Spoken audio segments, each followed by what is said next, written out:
listening to the Sportz Hive Podcast. Oh, Wade, what a play! Wow.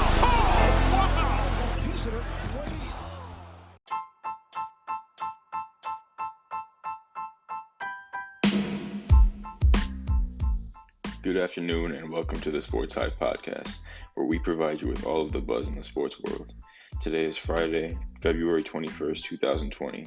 I am Luke Hoffman, joined by my friend Reggie Jackson to discuss some transactions and injuries in the NBA and NFL, as well as the NFL collective bargaining agreement that will be sent to the NFLPA. Let's get it started.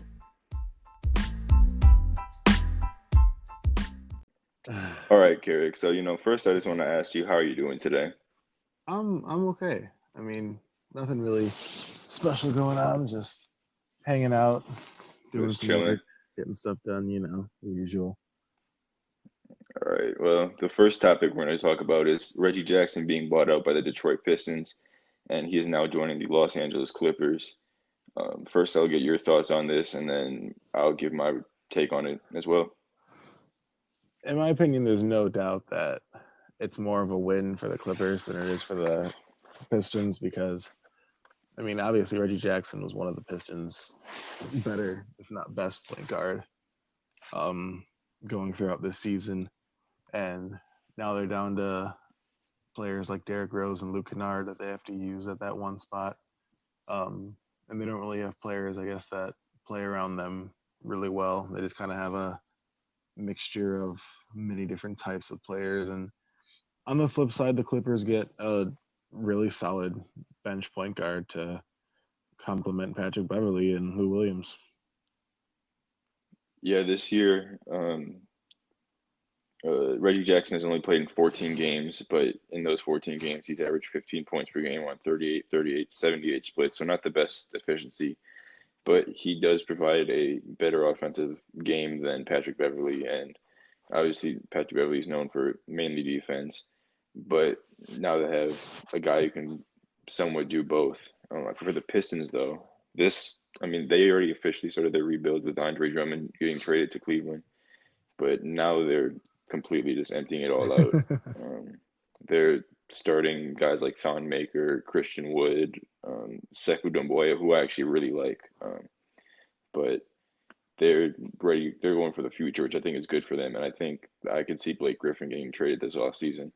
Oh, I wouldn't be surprised by that move at all. I think they can get a little bit of value out of him, and I think there's a lot of teams that'd be interested. Yeah, it'd clear up a lot of cap space for them, especially if they wanted to sign some big name players in the offseason. Well, even without signing big name players, it frees up cap space for them to take on salary dumps and get draft picks from teams trading bad contracts. Guys like I don't know. There's a lot of guys with bad contracts who can get dumped in Detroit for draft picks attached. So I think that's the best way that they would use their salary cap without spending big money on free agents. Yeah, no doubt. So the next topic in the NBA that we want to discuss is Kyrie Irving is now going to miss the entirety of the NBA season. He's only played 20 games this season after being signed to the Nets in the offseason. Kerry, what do you think this means for the Nets? I don't think it affects Brooklyn a whole lot. A lot of the wins that they did have this season, where they are now, are because of the rest of the pieces in Brooklyn. Like you said, Kyrie's only played for 20 games with them, and they're already over 50, almost 60 games into the season, and they're right now in playoff contention. One of the top 8 seeds in the Eastern Conference. So I still can see them making the playoffs. There's no doubt about that. They just won't have, obviously, that spark plug type guy that can be there to make that play when they need to, like Kyrie Irving was doing later on or recently in the season, as he was scoring 50 points back to back in his games with Brooklyn. Yeah, I definitely have them making the playoffs, but it might be close. They are only 2 games up on top of the 8th seed, which is the Magic right now. I can definitely see Orlando jumping them and getting up to 7. And they're only 5 games out of missing the playoffs. The Wizards are 5 games behind them. I would have the Nets in eighth. I don't think the Wizards can jump them. I don't think the Bulls can jump them. And yeah, I mean, they have played most of the year without him, but I think down the stretch they might struggle with teams actually starting to try a lot harder to get into that playoff race. So I have them in eighth and probably getting swept by Milwaukee in that first round. Right, and I mean, looking at kind of looking back at when these guys were acquired, like you gotta kind of ask yourself or ask the Nets GM, like, is this how he saw this happening? Because obviously, acquiring two big names like Kyrie Irving and Kevin Durant and not having both of them available this year, like, is this something that he wanted to have happen? Is this how he wanted it to play out? Did he want to wait for the future?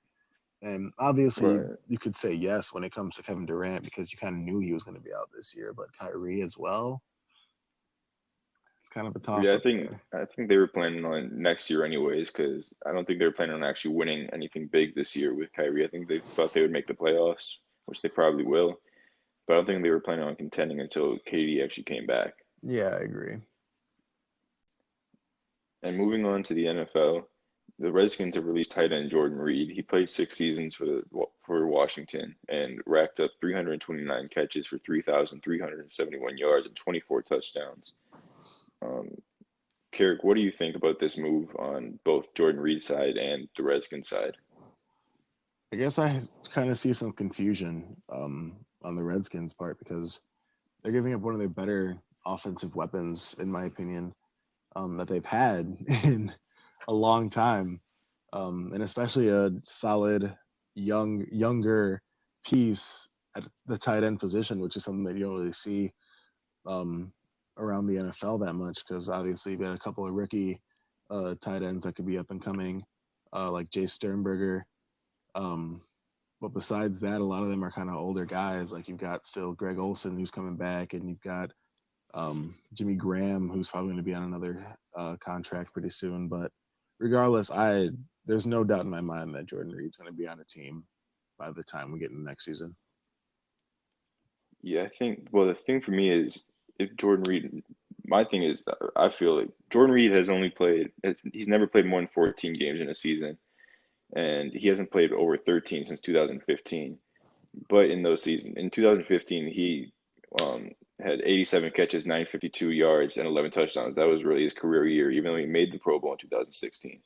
My thing is, it's if he wants to continue playing. He's been injured every single season of his career. If I were him, I mean, he signed a 5-year, $50 million contract in 2016. He ended up making most of that. I could see him retiring, especially with all these younger players retiring in the game, like Luke Kuechly and Andrew Luck.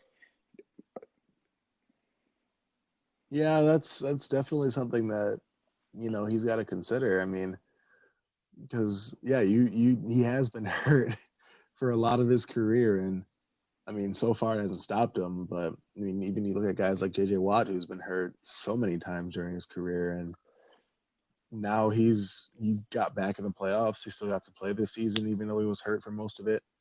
Um, it's just a tough decision that Jordan Reed's going to have to make this offseason ahead of the March 18th free agency line. Yeah, and if he wants to play, he'll find a team, but that's up to him. Moving on to more in the NFL, the collective bargaining agreement was approved by the league and will be sent to the NFLPA. I didn't read up much on this, but I know Keric has some thoughts. I know you guys talked about it last episode a little bit before it got approved. What do you think about this? I have been on the fence about this new CBA thing since it was announced, if I'm being honest. As a fan of the game, I like this new rule. I feel like I do like the fact that it gives us more football to watch. I like the fact that it incorporates more teams into the playoffs. I respect the fact that they're trying to appeal to the fans that obviously love the sport of football. But I don't like it for the players at all. I feel like it puts more of the players at risk of injury because you've already got a lot of these better teams that are making the playoffs, like the 1 and the 2 seeds that already have a bye week. or need to play their guys next week that are already resting players.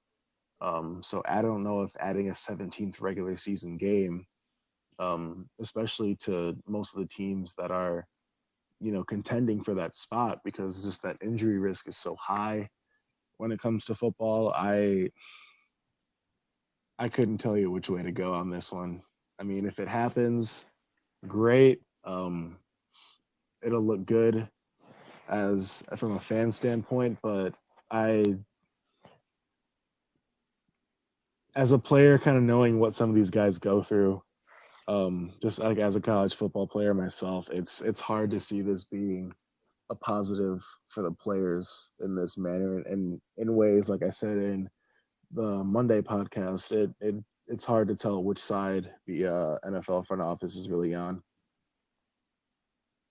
Yeah, I saw something that the higher paid players would receive a lot smaller check for this 17th game than they would for the rest of their games. So that's something to definitely keep in mind. I saw David Bakhtiari kind of thing on Twitter. Um, it's going to be interesting to see how the players vote for this. We'll see. I'm kind of indifferent. I think if they do add a regular season game, they definitely have to get rid of a couple preseason games. Yeah, and they did mention that they would cut down the preseason to 3. But then obviously you're adding another playoff game as well, so like it's hard to guess whether or not that balances out, because now there are going to be 3 playoff games on wild card weekend per conference. So yeah, it's a complete toss up for me. So beginning our daily pick segment, we're going to start with the NBA. We have a couple games over the weekend. Starting tonight, we got the Nuggets at the Thunder. I'm going to go with the Thunder. Keric, who you got? I'm going against you. I'm going to go with Denver. I think that Denver is still trying to find that final push to get there and to sustain their top seed in the Western Conference, and I think that it starts right out of the break. All right, let's get to our next one. We got the Grizzlies at the Lakers. I'm going to go with the Lakers, even though I believe the Grizzlies won a prior matchup in the series, but we're going to send it to Keric. What do you think? I really enjoy watching John Morant and those Grizzlies work, and I really hope they get a playoff spot, but I just can't see them beating LeBron and AD and the Lakers like at this point in the season. All right, we're going to go to the Pelicans at the Trailblazers. I'm going to go with New Orleans. Zion's been going crazy. Brandon Ingram's been going crazy. Everyone's been going crazy. I'm going with the Pelicans. I'm going to go with Portland with this one as well. I mean, I know everyone's going crazy for New Orleans, and I have a lot of respect for those guys down there in the Bayou, but I think that Portland can pull this one off, especially if Dame's able to come back. I forget how long he's going to be out for. But I'm going to go Portland here. All right, we're going to go to the 76ers at the Bucks. I'm going to the Bucks. 76ers still struggling on the road, and last night blowing a huge early lead and giving up like a 24-0 run or something. I'm going to go with the Bucks here. Yeah, it's hard to see the 76ers winning on the road, especially against obviously the top team in the NBA, as well as the top team in the East. And last time Philadelphia came to Milwaukee had handled them pretty well, especially as it got in the late game. So I'm going for Milwaukee. All right, we're going to go to Utah, where the Rockets are going to be playing the Jazz. I'm going with Utah at home. Yeah, I agree with that. I'm going to take the Jazz at home here. All right, we got a classic here. We got in Los Angeles. We got the Celtics at the Lakers. I'm going to go with the Lakers here. Yeah. I'll have to agree with you again on this one. I'm going Lakers. And we got one more game this weekend. We got in Toronto, the Pacers at the Raptors. I'm going with the Raptors as Indiana continues to struggle. I'm gonna go against you again here. I'm thinking Indiana's gonna pull themselves together here, and if there's one team to get you back on momentum, it's gonna be Toronto. So I'm going with All Indiana. right. All right. Now we're heading into college basketball. We got possibly the biggest college basketball game of the year. We got number 3 Kansas at number 1 Baylor. I'm going with Baylor at home. Yeah, especially if it's at home. I can 100% see Baylor taking this game. All right, we're going to number 14 Oregon at number 24 Arizona. Now, I don't watch college basketball, but every time I'm on here talking to Jacob, he's always talking about Arizona winning every game basically at home. So I'm going to take Jacob's word. I'm going to take Arizona at home. Yeah, from what I hear, Jacob likes Arizona at home too. So I think the Wildcats are going to get it done. All right, and we're going number 2 Gonzaga at number 23 BYU. I'm going with Gonzaga here. BYU's been on a huge run, but Gonzaga's, I think, too powerful of a team to go down to BYU here. I'm going Gonzaga. All right, headed to Columbus. We got number 7 Maryland at number 25 Ohio State. I'm going with Maryland on the road. The Big Ten is one of the most interesting cases in college basketball right now. I mean, they've got upwards of 12 teams that are one game below 500 or better. The Big Ten tournament's going to be so fun to watch later on. Yeah, I'll agree with you here on this one. I think Maryland is going to take down Ohio State here. All right, in our last game we got is number 21 Butler at number 15 Creighton. I got Creighton at home. Yeah, Creighton coming off that win against Marquette is going to be huge momentum push for them coming back home. I'm going with Creighton as well. All right, and that's all we got. So thank you, Kerry, for joining. And yeah, obviously we'll probably have you again soon. Good. It's always good to be on here. All right.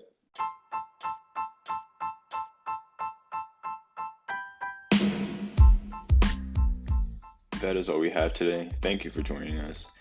We will be back on Monday for another episode, and we hope to catch you again here on the Sportz Hive Podcast.